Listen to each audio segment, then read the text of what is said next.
voyez cette photo? C'est la ville d'Istanbul. C'est là où j'ai fait mon Erasmus en 2014. Erasmus, tout le monde a, c'est bon. Cette expérience a changé ma vie.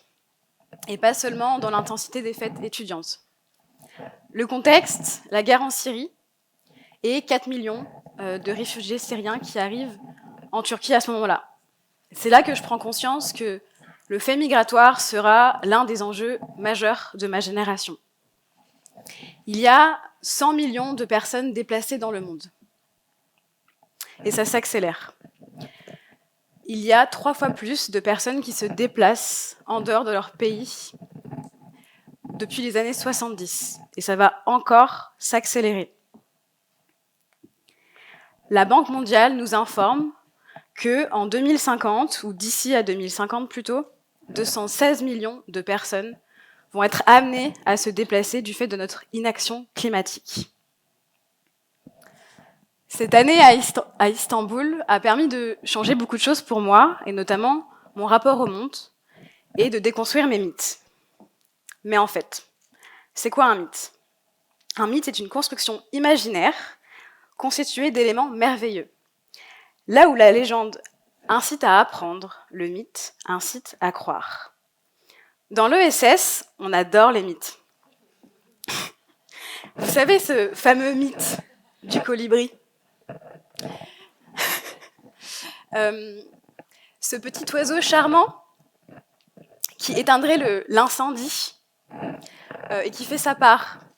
Comme si changer nos propres habitudes permettrait de changer le monde. Comme s'il y avait une espèce de main invisible de l'intérêt général. Comme si rien n'était décision et responsabilité politique. Il y a aussi un autre mythe, celui du déclic. Souvent, on pense, ou en tout cas, il est souvent pensé de croire que certaines personnes seraient plus propices à entreprendre pour l'intérêt général, ou certaines personnes se lèveraient un matin et se diraient « Tiens, je vais changer le monde, puis je vais y passer toute ma vie ». Moi-même, les peu de fois où j'étais interviewée par des journalistes, ils m'ont tout de suite demandé quel a été votre déclic.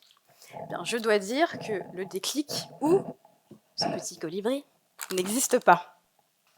Tout est une question de processus, du sensible, de l'intime, de l'héritage familial et bien évidemment du passage à l'action. Le mien de processus a commencé très tôt. Déjà, dans mon regard d'enfant, j'observais 2 choses par rapport à l'intégration des personnes étrangères en France. La première, quand je regardais mes camarades à l'école et ceux dont les parents n'étaient pas français, des difficultés scolaires, comme si il fallait être né depuis 5 générations en France pour pouvoir avoir de bonnes notes à l'école, ou comme si l'éducation nationale ne pouvait pas s'adapter à une certaine typologie de public. Une deuxième chose que je remarquais dans mon regard d'enfant, ce fameux statut de mineur non accompagné. C'est un terme administratif qui veut dire que des enfants et des adolescents migrent seuls sur notre territoire, que l'État est censé les prendre en charge. En pratique, par exemple, ce soir, 200 enfants et adolescents dorment à la rue à Lyon. C'est à peu près le nombre que l'on est aujourd'hui. Bref, c'est là que j'ai compris qu'on avait un sérieux problème avec l'accueil et l'intégration des personnes étrangères en France.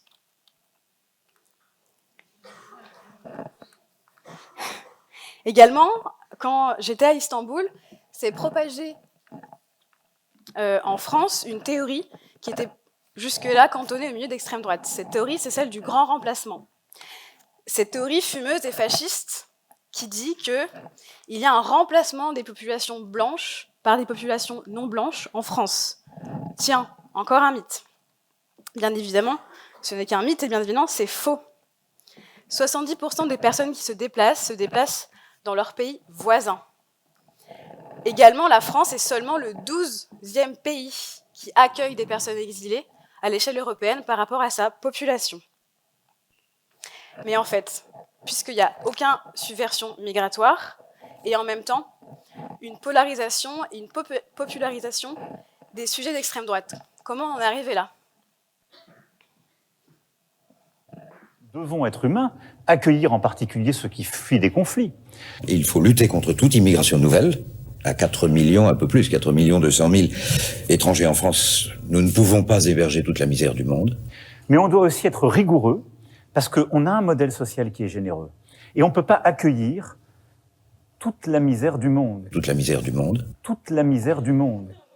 Nous devons être humains. Les discours politiques sont faits pour maintenir une forme d'impuissance. En l'occurrence, le fait migratoire nous échapperait, comme si on ne pouvait pas s'organiser pour le faire. La France ne peut-elle pas accueillir toute la misère du monde alors qu'elle a accueilli 100 000 déplacés ukrainiens l'année dernière en 3 mois ? L'Allemagne a une richesse et une population similaires, a accueilli 1 million de Syriens en 2015 et 1 million d'Ukrainiens en 2022. Parler de misère du monde, c'est nous faire croire à encore un mythe, comme quoi ça ne serait pas possible. Parler de misère du monde, ça veut aussi dire invisibiliser pour les personnes qui arrivent en France et qui enrichissent la société. Comme si être migrant fait de nous un être miséreux de façon définitive et absolue. Alors qu'on le sait, et c'est prouvé, des études le montrent, la migration enrichit les sociétés. Vous savez pourquoi j'ai appelé mon entreprise sociale Weavers ? Ça fait référence aux Weavers Windows que vous voyez ici. C'était les fenêtres que les tisserands huguenots se servaient pour tisser. Huguenots qui avaient fui la France et qui s'étaient réfugiés en Europe du Nord. Et le fait de leur migration, le marché de la soie de Londres a supplanté celui de Lyon. Comme quoi, les migrations enrichissent les sociétés. Donc oui, nous vivons dans un mythe et je vous propose ce soir de le déconstruire. Ce soir, j'aimerais qu'on parle d'une nouvelle politique d'accueil et d'hospitalité. 1/3 des Français ont au moins un grand-parent étranger. Je suis sûre que c'est le cas d'entre vous aujourd'hui. Pourtant, notre mythe de notre tradition d'accueil et également de notre pays des droits de l'homme s'effrite. Depuis 1993, les demandeurs d'asile n'ont plus le droit au marché du travail. Ça veut dire qu'ils n'ont pas accès au travail, au logement, à une carte vitale, à des liens sociaux provoqués par le travail.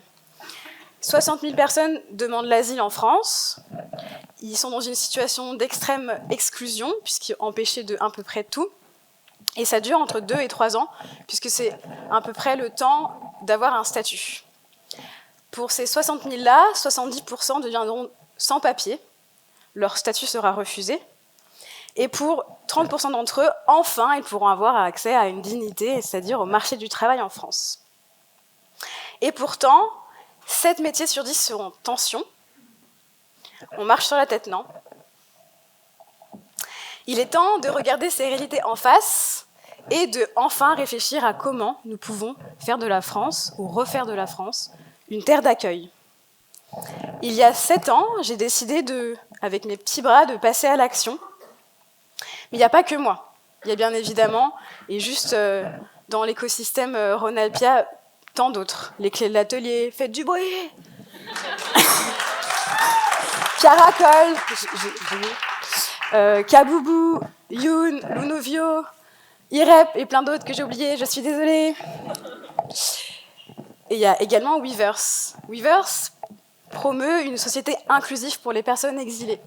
On est présent à Lyon, à Annecy, à Grenoble, et on est aussi présent sur Marseille et sur Paris avec des partenaires. Notre métier, c'est bien évidemment de former et de faciliter le recrutement des personnes exilées. On l'a fait ces 5 dernières années pour plus de 1000 personnes, dont 70% sont en emploi actuellement.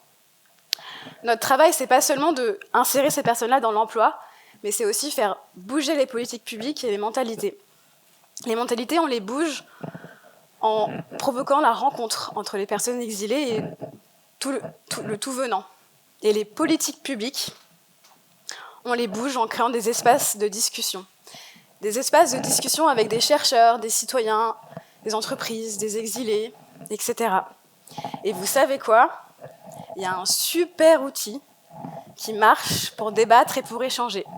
Ça s'appelle la démocratie. Aujourd'hui, je voudrais vous parler d'un dernier sujet, celui de promouvoir l'outil démocratique, comme une solution de se réapproprier nos sujets. La migration constitue un nœud démocratique, mais également une impasse législative. Et en ce moment, c'est vraiment le cas.